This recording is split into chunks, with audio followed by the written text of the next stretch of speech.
Bhagavad Gita 15th chapter Purushottama యోగంలో second శ్లోక.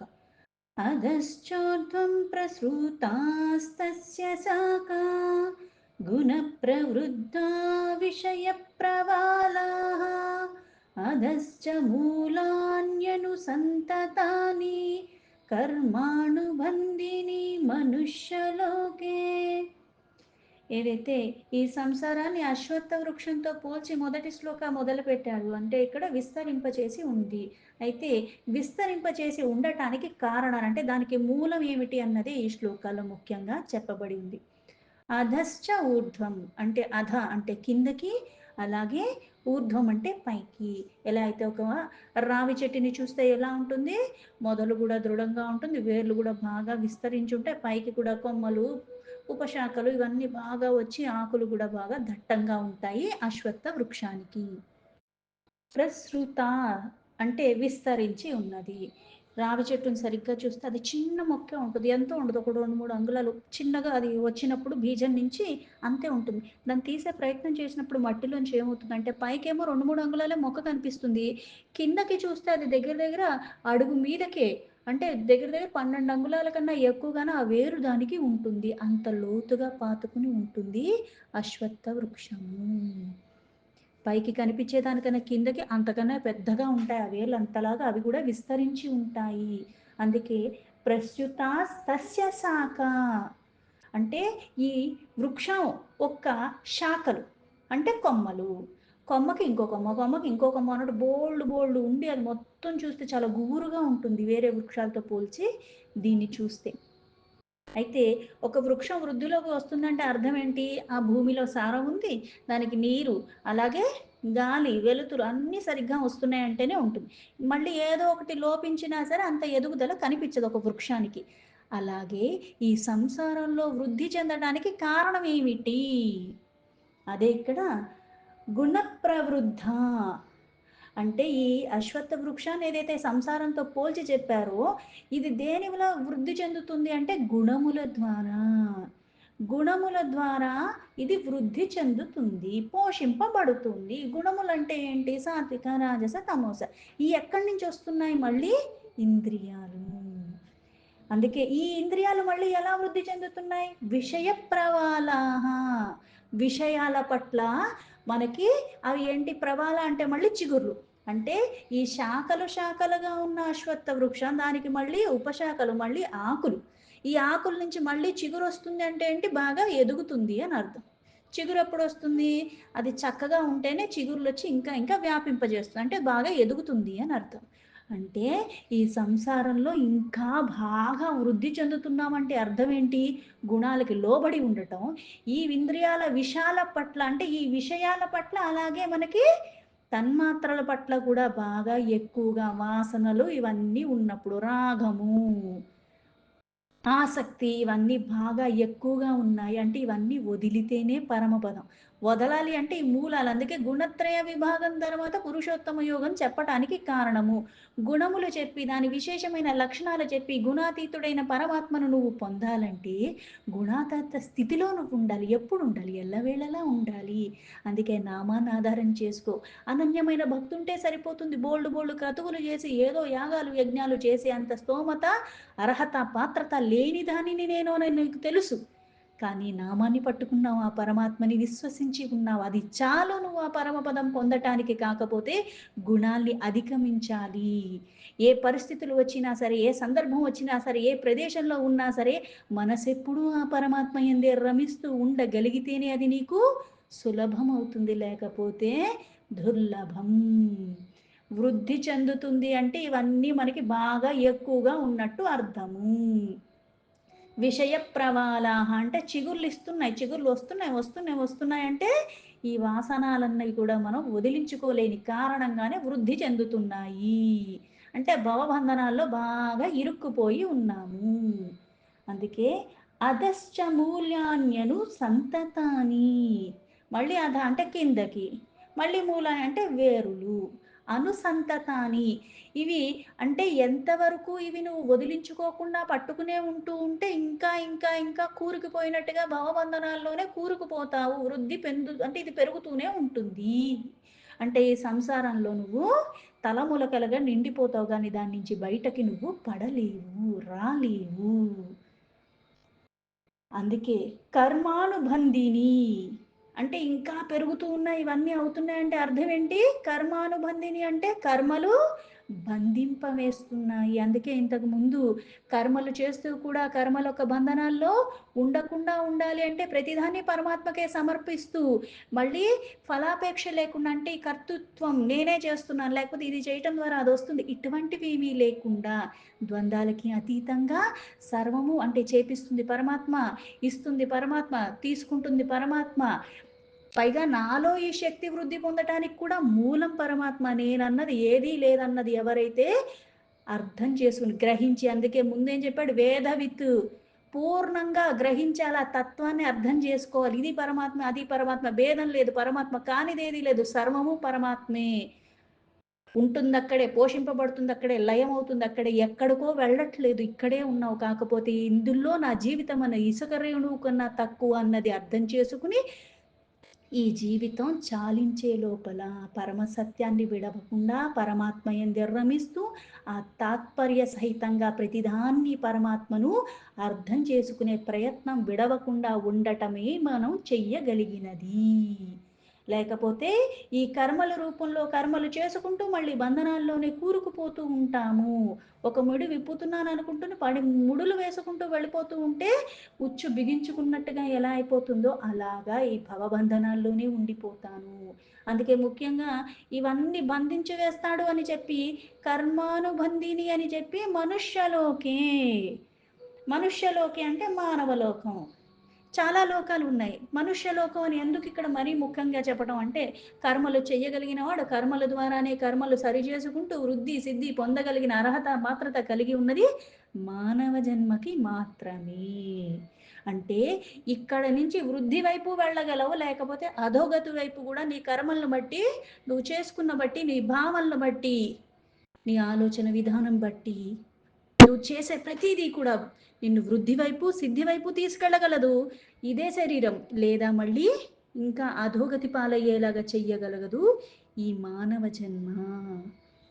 శ్లోకానికి యథాతథా meaning తీసుకుంటే అధశ్చోర్ధ్వం ప్రసృతాస్తస్య శాఖా గుణ ప్రవృద్ధా విషయ ప్రవాళాః అధశ్చ మూలాన్యనుసంతతాని కర్మానుబంధిని మనుష్యలోకే.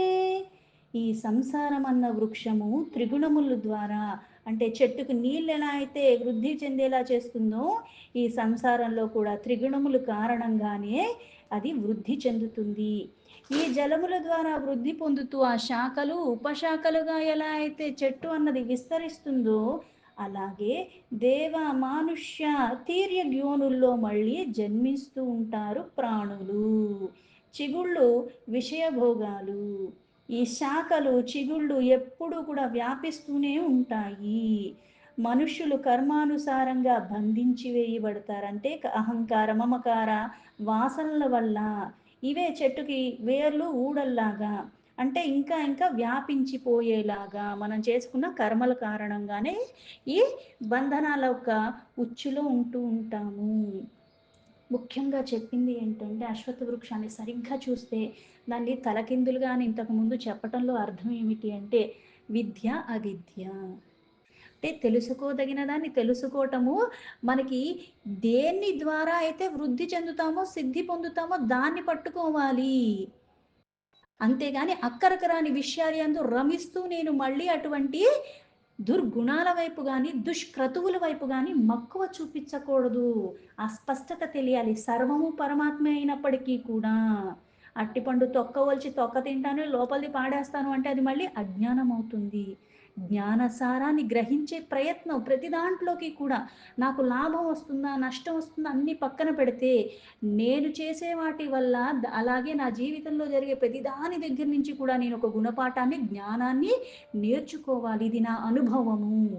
అంతేగాని మళ్ళీ ఇంకొకళ్ళ మీద ద్వేషం కానీ ఇంకొకళ్ళ మీద ఇంకో రకంగా కానీ ఏది మనం పెంచుకోకుండా ఉండాలి. అందుకే మనకి ఈ వృక్షాన్ని సరిగ్గా చూస్తే కిందకి వేర్లు ఎలా ఉంటాయంటే బాగా వ్యాపించి ఉంటాయి. అశ్వత్థ వృక్షాన్ని సంసారంలో పోల్చటం ఎందుకు అంటే, ఈ సంసారంలో ఏమవుతున్నాయి? బంధనాలు పెరుగు ఒక్కడివే వచ్చావు. కాకపోతే ఏమవుతుంది? నాకు తల్లి, తండ్రి ఉన్నారు. మళ్ళీ ఒక వివాహం అయింది. తర్వాత మళ్ళీ నాకు పిల్లలు కలిగారు. మళ్ళీ ఈ కుటుంబం, ఆ కుటుంబం, మళ్ళీ ఈ పిల్లలకి వివాహం జరుగుతుంది. మళ్ళీ ఆ అంటే ఏమవుతుంది? అంటే శాఖలు, ఉపశాఖల్లాగా పైగా నేను కర్మలు. ఏ గుణంతో చేస్తున్నాను? సాత్వికంలో ఉంటున్నానా? రజోగుణంలో ఉంటున్నానా? తామసీ గుణంలో ఉంటున్నానా? ఇలాగా నాకన్నీ ఇంకా పెరిగిపోతూనే ఉంటాయి. అందుకే శాఖలు అంటే అర్థం ఏమిటి అంటే, వృద్ధి చెందుతుంది అంటే ఈ మానవ లోకంలో కర్మలు ఆచరిస్తూ ఉంటాం. ఈ కర్మలు గనక ఎప్పుడైతే నువ్వు ప్రతీదీ పరమాత్మకే సమర్పణ భావంతో క్రతువులు చేసుకుంటూ వెళ్ళిపోతూ ఉంటే, కర్మలు చేస్తూ కూడా కర్మబంధనాల్లో చిక్కుకోవు. అంటే నువ్వు వృద్ధి చెందుతున్నావు. గుణ సాంగత్యాన్ని వీడిన కారణంగా ఇప్పుడు నా గుణాలని అంటే మళ్ళీ దాని విషయాలు ప్రపంచం పట్ల శబ్ద, స్పర్శ, రస, రూప, గంధాలన్నిటిని అధిగమించిన కారణంగా, గుణాతీత స్థితిలో ఉన్న పరమాత్మ యందు రమిస్తూ ఉన్న కారణంగా, నేను ఈ పుణ్యక్రతువులు చేస్తూ, నా మళ్ళీ కర్మలు చేస్తూ, కర్మబంధనాలు అంటుకోకుండా ఉండే స్థితిలో ఎల్లవేళలా ఉండగలిగితే, అప్పుడు ఊర్ధ్వలోకం అంటే మనుషుల కన్నా దేవతలున్నమైనది. అంటే ఆ స్థితికి వెళతాను. లేదా మళ్ళీ దీనికి వ్యతిరేకంగా నేనెప్పుడైతే భోగాల పట్ల, విషయాల పట్ల ఇట్లా ఆసక్తితో రాగము, అహంకారము, మమకారం, వాసనలన్నీ పెంచుకుంటూ పోతే భోగ జీవులు అంటారు. ఏయి తిర్యగ్యోనులు పశు, పక్షి, క్రిమి, కీచక. అటువంటి యోనుల్లో మళ్ళీ అంటే నువ్వు జనన మరణాల చక్రాల్ని వీడాలంటే పరమపదం పొందాలి. పరమపదం పొందాలి అంటే త్రిగుణాల్ని వీడాలి. అలాగే రాగము, ద్వేషము, ద్వంద్వాతీత స్థితిలో ఎల్లవేళలా ఉంటూ పరమాత్మయందే అనన్యమైన భక్తితో ఎల్లవేళలా ఉంటేనే అప్పుడు అది నీకు సాధ్యమవుతుంది, సులభమవుతుంది. లేకపోతే మళ్ళీ ఈ జనన మరణాల చక్రాల్లోనే భ్రమిస్తూ మళ్ళీ మానవ జన్మ కాదు కదా, పశు, పక్షి, క్రిమి, కీటక అంటే అధోగతి పాలు అయిపోతావు. అంటే ఊర్ధ్వలోకమా, పాతాళ గతియా, నరక గతులా అన్నది నీ కర్మల వల్ల అవుతుంది. అందుకే ఎంత చెట్టుకు అంత గాలి. నువ్వు ఎంత చేయగా శక్తి కొలది అన్నారు అంతే. ఇంతే చెయ్యాలని ఎక్కడా చెప్పరు. శక్తి కొలది. విస్తరింప చెయ్యవలసింది జ్ఞానంలో, అజ్ఞానంలో కాదు. అందుకే మనకి విశేషంగా ఇక్కడ గుణముల ద్వారా అంటే ఎలా అయితే చెట్టుకి నీరు ద్వారా వృద్ధి చెందుతూ ఉంటుంది, అలాగే గుణాలు ప్రధానము. ఈ సంసారం అన్న భవబంధనాల్లో నువ్వు ఇంకా ఇంకా చిక్కుకుని ఉండటానికి అందుకని గుణాల్ని దాటాలి. గుణాల్ని అర్థం చేసుకోవాలి ముందు. సాత్వికాన్ని కూడా వదలమని అందుకు విశేషంగా ఇంతకు ముందు అధ్యాయంలో చెప్పటము. అవి కూడా బంధనాల్లోనే పడుతుంది. సాత్విక, రజోగుణం, తమో గుణం ఏవి వృద్ధి చెందనివ్వకుండా చూసుకుని గుణాతీత స్థితిలో ఉండాలి. కోరికలు లేకుండా ఉండాలి. నిరంతరము పరమాత్మ యందే రమిస్తూ ఉండాలి. అప్పుడు ఉంటేనే ఈ ప్రాపంచికమైన వాంఛలు అవన్నీ కూడా నీకు క్రమేణా తొలగిపోతాయి. బంధనాలొక్క ముళ్ళలో నువ్వు చిక్కుకోవు. ఈ సంసారం అన్న మహావృక్షము శాఖలు, ఉపశాఖల్లాగా అందుకే ఇది దాటటం అన్నది అంత సులభం కాదు. భవసాగరము అంటారు అందుకే. భావోద్వేగాలకి లోబడేలాగా అనుక్షణం ఏదో ఒక రూపంలో ఎవరో ఒక కారణంగాన మనకి కలుగుతూనే ఉంటాయి. విషయాలొక్క వాంఛలు కలుగుతూ ఉంటాయి. కోరిక ఎక్కువగా ఉంటూ ఉంటుంది. అందుకే ఈ చిగుర్లు చిగురింపకుండా చూసుకోవాలి. కోరిక తీరితే సరిపోతుందని అనుకుంటాను. ఆ కోరిక ఉన్నప్పుడు కాకపోతే కోరిక ఇది తీరకముందే ఇంకో పలు కోరికలు కూడా పుట్టుకుంటూ వస్తూ ఉంటాయి.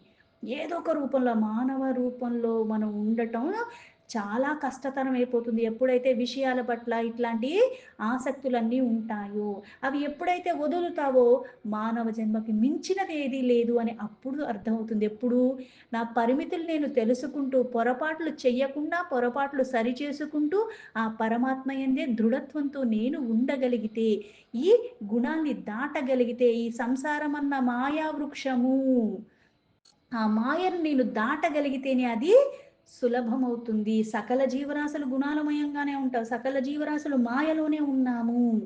అందుకే మనుష్యులు కర్మబంధనాల్లో బంధింపబడుతూ ఉంటారు ఈ మానవ లోకంలో. బుద్ధి శుద్ధత్వము సిద్ధి వైపు తీసుకుంటే భగవత్ ప్రాప్తి కలుగుతుంది. లేకపోతే మళ్ళీ ఇట్లాగే వేరే వేరే జన్మలు తీసుకుంటూ ఇక్కడే నేను భ్రమిస్తూ ఉంటాను అజ్ఞాన వశమున. అందుకే కొమ్మలు, మళ్ళీ ఆకులు, చిగుర్లు ఇవి ఇంకా విస్తరింపజేస్తుంటాయి. అంటే నేనేం చేయాలి? కొమ్మలు తొలగించాలంటే గుణాల్ని దాటాలి. లేకపోతే ఆకులంటే విషయాలు. ఈ క్రమేణా ఒక్కసారిగా కొమ్మని తీసేయటం అవ్వదు నా జీవితంలో.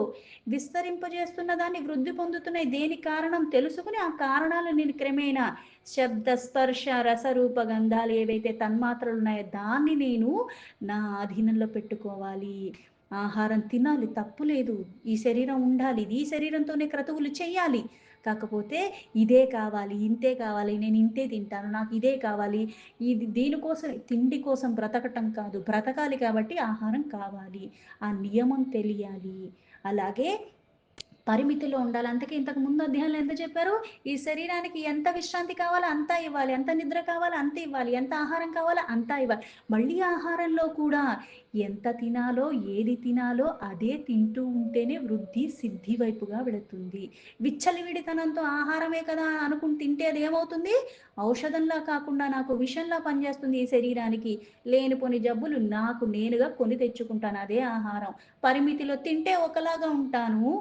ఆకలి లేకుండా తింటే ఒక రకంగా ఉంటాను. ఆకలేసినప్పుడు పరిమితిలో తింటే మళ్ళీ ఒక రకంగా ఉంటాను. ఇది పరమపదానికి చేరాలంటే ప్రతీది ఏం తాగుతున్నాను, ఏం తింటున్నాను, ఏం వింటున్నాను, ఏం చూస్తున్నాను, ఏ పనులు చేస్తున్నాను, ఎలా చేస్తున్నాను, ఏ సమయానికి చేస్తున్నాను, ఏ ప్రదేశంలోనికి నేను ఎళ్ళటానికి ఇష్టపడుతున్నాను, ఏ ప్రదేశాన్ని నేను వెళ్ళకుండా ఉండటానికి నన్ను నేను నియంత్రించుకుంటున్నాను. ఇవన్నీ ఎవరికి వాళ్ళు గమనించుకోవాలి. కోరిక పుట్టింది కదా అని చెప్పి నా చేతులు, కాళ్ళు ఎట్లా పడితే అట్లా కర్మలు చేసుకుంటూ వెళ్ళిపోతూ ఉంటే ఇంకా బంధనాల్లో నేను చిక్కుకుపోతాను. కళ్ళు చూసిన ప్రతి చోటకి మనిషి వెళ్ళకూడదు. మనసు వచ్చింది కదా! మనసులో తలంపు వచ్చాయి కదా! అని దానికి తగ్గట్టుగా మనం అందుకే చర్యలు తీసుకోకూడదు. చెట్టు నీడలో కూర్చుని ఆ చెట్టు పళ్ళు తింటున్నాము. అలాగే కాసేపు కొమ్మ మీదకి పైకెక్కి కొమ్మకి ఇంకా ఉన్నాయి కదా! దాన్ని పెకిలించి తీసేస్తే నీడ ఎలా అయితే కోల్పోతున్నామో, ఈ సంసారం వదిలి వెళ్తేనే మనం పరమ పదాన్ని పొందుతాము. ఎలా వదులుతాం అంటే ఈ విషయాలు, వాసనలు అన్నీ కూడా నువ్వు వదలగలిగితేనే అది నీకు సులభమవుతుంది. భోగాల పట్ల కాదు.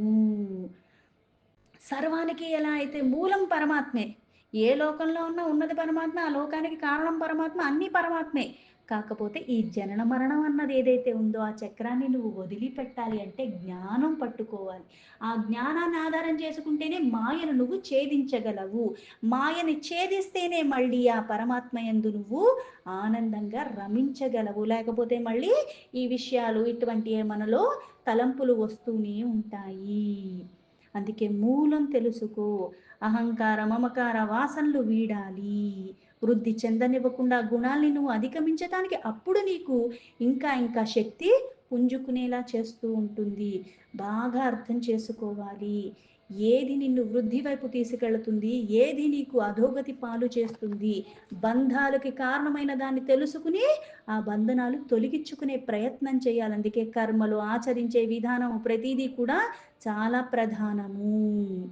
అహంకార, మమకార రాహిత్యంగా మనం ఉండగలిగి మనం ఆ క్రతువులు చేసినప్పుడే వృద్ధి పొందుతాము.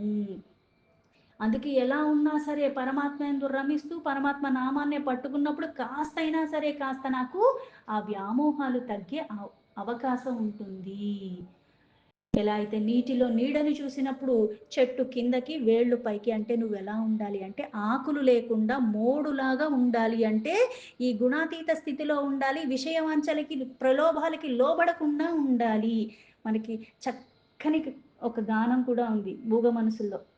మాను మాకును కాను రాయి రప్పను కానే కాను మామూలు మనిషిని నేను. అంటే ఇలా మామూలు మనిషిలాగా ఉన్నామంటే విషయ భోగాల పట్ల ఉంటాయి. మనసులో కోరికలు వస్తూ ఉంటాయి. ఇది ఇష్టం, అది ఇష్టం లేదు. కాకపోతే ఒక మాకులాగా అంటే ఆకు. మాను అంటే ఆకులు లేని చెట్టు. ఆకులు లేకుండా ఎండిపోయినట్టుగా ఉంది. అంటే ఏంటి? విషయాలు, ఆసక్తులు ఇవేవీ లేకుండా అలా నువ్వుండాలి సంసారంలో. అప్పుడు బంధనాల్లో క్రతువులు చేస్తూ కూడా బంధనాల్లో చిక్కుకోవు. రాయి రప్ప అంటే చలనం లేకుండా, చలించకుండా ఉండగలగాలి. ఎట్లాంటి పరిస్థితొచ్చినా నీకు ఎంతలా మనస్సుకి బాధ కలిగించేలాగా ఎవరు మాట్లాడినా మనస్సు పరమాత్మ యందు రమించాలి. అలా రమించగలిగి ఇవేవి దాని ప్రభావం నీ మీద చూపించకుండా ఏది సంపర్కం కలిగినా సరే నీలో మార్పులు, చేర్పులు రానివ్వకుండా అదే స్థితిలో గనక నువ్వు ఉండగలిగితేనే అన్నిటిని అధిగమించి పరమాత్మని అంత దృఢంగా పట్టుకున్న కారణంగా అప్పుడు పరమపదం. వేద విత్ అర్థం చేసుకోవటం కాదు, దాన్ని ఆచరణలో కూడా అంత స్థిరంగా నువ్వు దృఢంగా పెట్టగలిగితేనే అది సాధ్యమవుతుంది అని ఇక్కడ విశేషంగా చెప్పటం. దీంతో భగవద్గీత 15 చాప్టర్ పురుషోత్త యోగంలో సెకండ్ శ్లోక సంపూర్ణం.